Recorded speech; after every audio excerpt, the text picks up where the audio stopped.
Picture a crowded highway at dusk, brake lights blinking like angry fireflies. Your pulse climbs, your thoughts race, your mood curdles.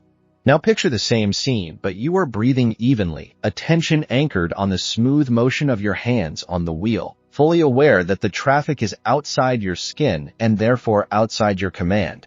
That small, almost invisible shift is the first move in a 2,000-year-old mental martial art called Stoicism, a philosophy built for battlefields, shipwrecks, political betrayals, and everyday irritation. It promises no miracles, only a method. Learn what is yours, release what is not, and meet every moment with reason, justice, and steady nerves. Tonight we walk through 10 of its clearest lessons, each one footnoted to the original text so you can check the sources yourself, each one paired with a micro-practice you can run in under 60 seconds. No incense, no robes, no subscription, just arguments that survived empires and lab tests alike. Begin with the dichotomy of control, the steel beam on which every other Stoic habit rests. Epictetus opens his handbook with the blunt sentence, "Some things are up to us and some are not." Up to us are opinion, impulse, desire, aversion, and in a word, whatever are our own actions. Not up to us are the body, property, reputation, office, and in a word, whatever are not our own actions. He repeats the line so often that his students nicknamed it the fork, the place where the road splits between serenity and frustration. The image he loved was the archer. Before the shot, the athlete controls stance, breath, aim, release. Once the arrow leaves the string, wind, armor, and chance take over. Cicero borrows the same metaphor to explain why good people sometimes fail while scoundrels prosper. Outcomes sit in the category of not up to us. So attach your self-worth to the shot, not the trophy.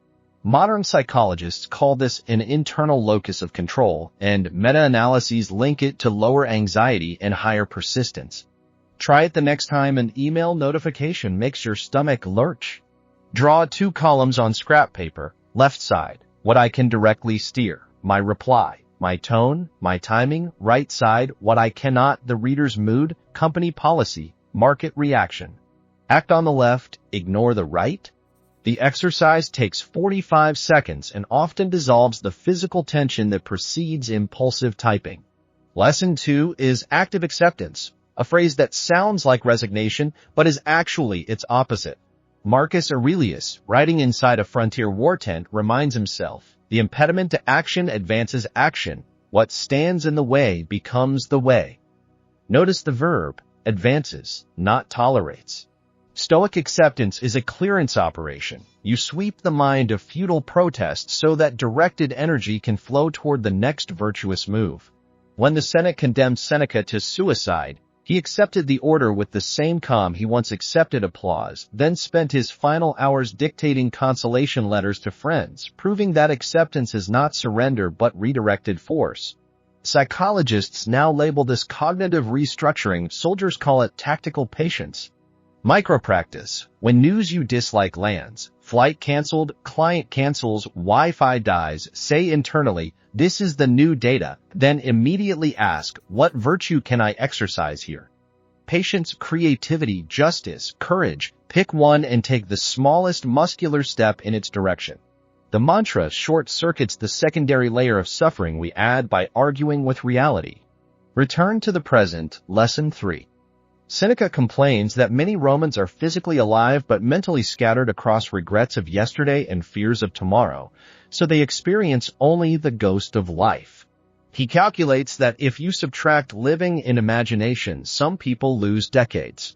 The Stoic remedy is prosoke, attentive presence, which resembles modern mindfulness but keeps the spotlight on ethical judgment. Is this impression accurate? Is this impulse aligned with virtue? Marcus practices it by narrating his actions in simple nouns and verbs. Now I am writing, now I am breathing, now I am walking, a first-century version of noting practice. Neuroscience confirms that labeling experience calms the amygdala and recruits prefrontal oversight. Micro-practice, set a timer for 3 minutes, focus on the feel of breath at the nostrils, and each time attention wanders silently name the distraction, memory, plan, worry, then return. The naming itself is the Stoic guard at the door of the mind. Lesson 4 reframes adversity as sparring partner. Epictetus tells students who complain of hard winters, shipwrecks, or tyrannical bosses that the universe is a gymnasium and obstacles are weighted plates. Lift them and you grow justice, courage, temperance, avoid them and the muscles atrophy. Modern exposure therapy echoes the principle. Controlled incremental contact with stressors builds resilience. Seneca rehearses poverty by sleeping on a thin mat and eating coarse bread, proving to his body that luxury is optional and fear of loss is editable. You need not move to the floor, but you can schedule voluntary discomfort, cold shower for 30 seconds, one 24-hour news fast, a day of meetings walked instead of driven. The brain records the experience, downgrades threat appraisals, and stores the memory for future turbulence. Lesson 5 names the sovereign power, choice of judgment. Epictetus drills students. It is not events that disturb people, but their opinions about events. Remove the opinion, says the master, and the wound heals instantly. Cognitive behavioral therapy adopted the line as its epigraph. Outcome studies across anxiety, depression, and anger disorders validate the reversal of catastrophic interpretations. The Stoic twist is that the judgment must be replaced not by positive thinking, but by rational virtue-aligned thinking. Example, a colleague grabs credit for your idea. Judgment 1, she must not do this, spawns rage. Judgment 2, her action is hers. Justice demands I respond with clarity, not slander, cools the blood and opens space for documented clarification. Micro-practice, catch one negative emotion today, write the activating event, the belief, and the consequence, classic ABC format, then craft a Stoic belief that is both true and virtuous. Rehearse it aloud, the voice registers the new script faster than silent thought. Lesson 6 limits excessive desire, the quiet thief of calm. Seneca warns that the fuller the cup becomes, the wider the mouth opens. Wanting is a treadmill with no off switch. Stoics distinguish preferred indifference, health, friendship, modest wealth, from absolute goods residing only in virtue. You may pursue the former, but never mortgage integrity to obtain them. The discipline of desire, one of the 3 top-level Stoic trainings, teaches you to wish for what actually happens and to treat every additional pleasure as a bonus, not a necessity. Neuroeconomics confirms that shifting from outcome fixation to process satisfaction raises baseline dopamine tone, translating to steadier mood. Micropractice. Select one recurring craving, checking social metrics, afternoon pastry, impulse purchase, and delay gratification for 24 hours while noting the urges rise, crest, and fall. The observation itself weakens the compulsion and reassigns control to the rational faculty. Lesson 7 anchors daily life in the 4 cardinal virtues: wisdom, justice, courage, temperance. Plato first listed them. The Stoics made them the entire curriculum of character. Wisdom plans the right course, justice respects the common good, courage endures pain or danger, temperance keeps excess in check. Marcus Aurelius begins each morning by pledging to meet every person with justice, every setback with courage, every temptation with temperance, every ambiguity with wisdom. The quartet functions like a navigation filter. If a thought, word, or deed cannot pass all 4 gates, it is rejected. Corporate ethics programs adapted the formula into quad-filter decision cards. Field studies show reductions in corner cutting when the checklist is visibly displayed. Micropractice. Before the next difficult email, silently ask, is it true and necessary? Is it fair to all parties?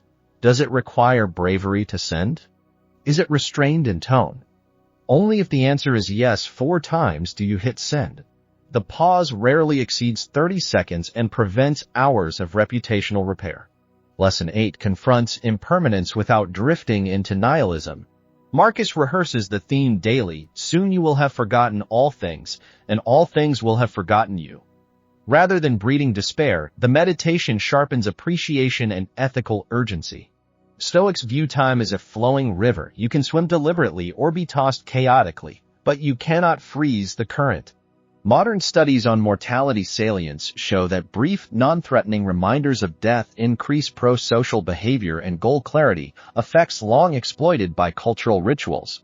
The key is low-dose, high-frequency exposure, enough to illuminate priorities, not enough to paralyze. Micro-practice. Set a phone wallpaper that reads Memento Mori in tiny font. Each unlock, recite one deed you will complete before sleep that would make the day defensible even if it were your last. The habit converts abstract finitude into immediate intention. Lesson 9 cultivates gratitude as rational accounting, not rosy optimism. Seneca's treatise on benefits argues that ingratitude corrodes society while systematic thankfulness binds citizens together. Stoic gratitude is specific. Name the benefactor, the benefit, and your reciprocal duty. Marcus fills pages with precise debts, to Rusticus for teaching him to read carefully, to Sextus for exemplifying tolerance, to the gods for granting a sound mind. Research from positive psychology indicates that detailed gratitude journaling outperforms generic lists in raising life satisfaction and lowering depressive symptoms. The Stoic edition is the next step. Decide how you will discharge the obligation, often by passing the benefit forward. Micro-practice. Each evening, write one concrete gift you received, advice, a smile, timely data, and one action you will take within 48 hours to repay the chain. The practice converts passive thankfulness into active justice. Lesson 10 keeps the curriculum alive through continuous learning and honest audit. Epictetus likens the philosopher to an athlete who never skips training. Marcus calls the meditations debating with himself, a live debugging session rather than a polished manifesto. The Stoics invented the evening retrospective centuries before modern journaling therapies. Seneca reviews his day in 3 columns: what I did right, where I stumbled, what I will correct. The technique anticipates cognitive restructuring and self-regulation protocols now standard in performance coaching. Longitudinal work on deliberate practice shows that feedback loops, not raw talent, predict expert performance across domains, confirming the Stoic hunch that character is crafted, not inherited. Micro-practice. Reserve a physical notebook solely for Stoic audit. Date each entry. Keep bullets under 70 words. Finish with one corrective commitment. The tangible log externalizes progress and counters the hindsight bias that claims, I never improve. Integration roadmap. Morning. Read one short passage from the originals, Marcus, Seneca, or Epictetus, then perform 2 minutes of premeditation, picturing the people and tasks ahead and naming the virtue each may require. Daytime. Deploy the dichotomy of control at the first sign of friction. Apply the 4-virtue filter to any non-trivial decision. Label impressions when emotions spike. Evening. Gratitude entry followed by 3-column audit. Total added time, about 12 minutes, spread across the waking cycle, less than the average social media window. Caveats and scope. Stoicism is a philosophy of living, not a medical intervention. Severe anxiety, clinical depression, or trauma-related disorders warrant professional treatment. Stoic drills can complement but not replace evidence-based care. Similarly, the approach assumes basic security of needs. If you are in crisis, homelessness, violence, acute illness, seek immediate assistance before fine-tuning judgment. Within its proper sphere, Stoicism excels at converting everyday turbulence into training for clarity, fairness, and resilience. Closing. Return to the traffic jam. The scene has not changed. Engines idle, horns bark, time leaks away. But you have changed. You recognize the red glow as an external, place it firmly in the right-hand column, and return attention to the steady weight of hands on leather, the rhythm of breath, the silent repetition, patience now, justice next. The situation loses its talons. Calm is not granted by the world, it is engineered within it. 10 lessons, 1 life, countless moments of choice. Travel gently, travel bravely, and keep the helm